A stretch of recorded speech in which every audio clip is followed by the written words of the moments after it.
The film is about 1 minute for every year of Jonas Mekas' life.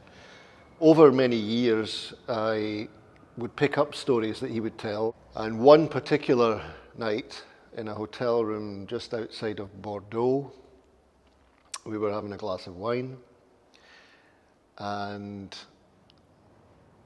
he just came out with this story, which is actually not in his book, but it's how the film starts.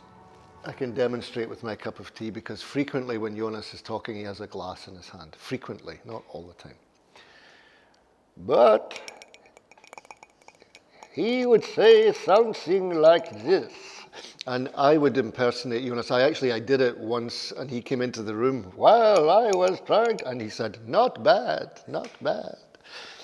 So we have a kind of a running joke with that, so I can get away with that. He's telling the story of the first image that he ever made. He's standing at the edge of the farm in his village. It must have been like the end of the summer, and it's just dust everywhere. And suddenly these Soviet tanks roll through.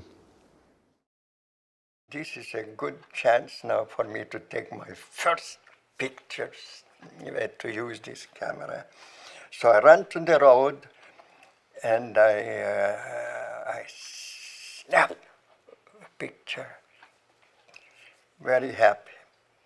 And a Russian officer, he was an officer, I could figure it more or less out, runs to me, grabs my camera from my hands, pulls out, rips the film out, throws it into the dust on the road, and rubs it in with his boot into the dust.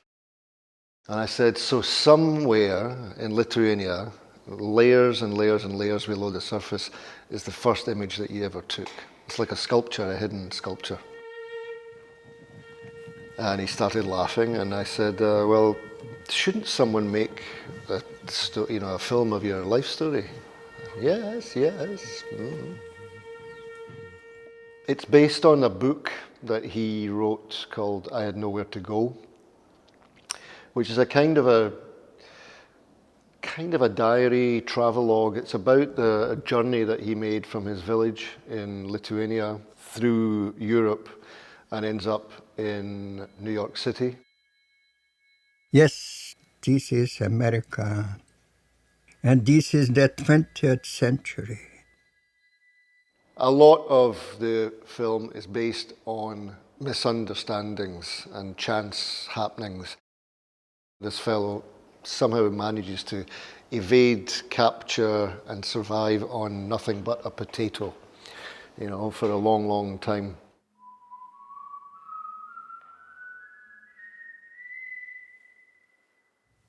October 3rd, 1950. My co-workers are all from Brooklyn. When they talk, every other word is "fuck you." It's not a curse word. It's a mood note, just a sound with a million different nuances. A nuance for each occasion.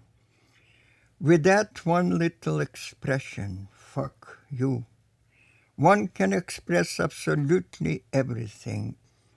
Have you a girl? Fuck you. Help me here. Fuck you. 12 o'clock. Fuck you. The drill broke. Fuck you. What do you think about Stalin? Fuck you. If I were going to the cinema and I saw this thing called I Had Nowhere to Go, I would probably have some images in my head before I even opened my eyes, in a way. So I tried to keep that spirit, so there's really very little to see on screen. So this idea of the hidden images, censored to some extent, but they're still there. Yeah, it's a film that's really proposing another film. It's quite good to close your eyes in a cinema, sometimes.